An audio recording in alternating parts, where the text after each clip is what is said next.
Bakit ngayon ka lang? Anong oras na, oh?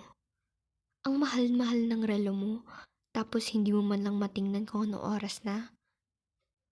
Hindi ka man lang nag-text sa'kin o nag-update man lang na uumagahin ka pala na makakauwi. Alam mo bang hindi ako makatulog dahil nag-aalala ako sa kung anong nangyari sa'yo? Kung nasan ka na ba? O, o kung naaksidente ka? Or worse, namatay ka na? Aba babes, kahit kaluluwa ka na dapat magsabi ka pa rin sa'kin kung nasaan ka. Dahil nag-aalala ako sa'yo. Grabe naman babes. Napag-usapan na natin 'to dati, 'di ba? Walang kaso sa'kin kung you'll be out late with your barkada. Kung magba-bonding kayo diyan dahil siyempre ayaw naman kitang ikulong lang dito sa bahay. Gusto ko rin naman na kahit tayo na, may social life ka pa rin. And di lang dapat sa'kin umiikot yung mundo mo. Pero you know naman ako, 'di ba? Kahit mag-update ka man lang kung anong oras ka uuwi o kung uuwi ka pa ba. Ah, bagsak ka na dahil lasing ka. Eh di sana tumawag ka, no?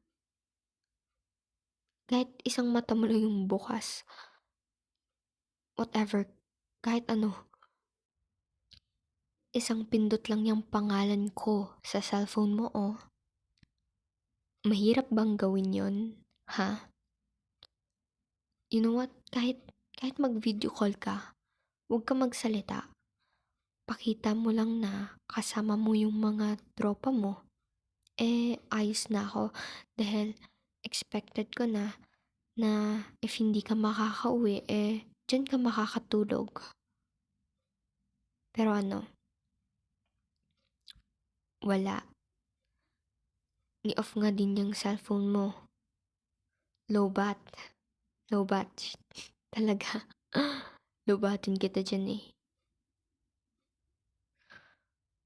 Ah, babes, bago kayo magiinom, what if nakahiram ka muna ng cellphone sa tropa mo, 'di ba?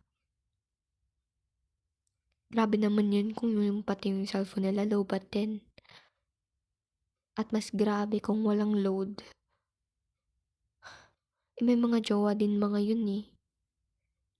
Alam mo, ang dami mong palusot. Kung gugustuhin mo lang naman magagawa mong sabihan ako kung nasaan ka. Hindi yung ganito. Kinabukasan ka na umuwi. Alalang-alala ako sa'yo, babes. Grabe ka. Sana naman naisip mo yun, diba?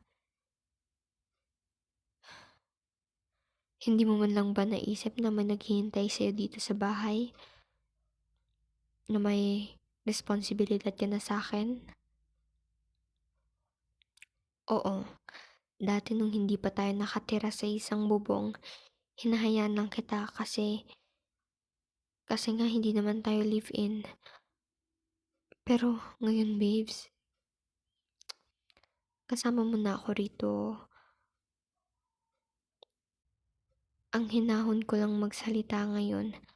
Pero sana naman, may pumapasok dyan sa kokote mo, no? Yes, galit ako sa'yo pero ano pa bang magagawa ko? Wala eh. Tapos na. Nagawa mo na. So, sana naman next time, 'di ba? Magsabi ka na, babes.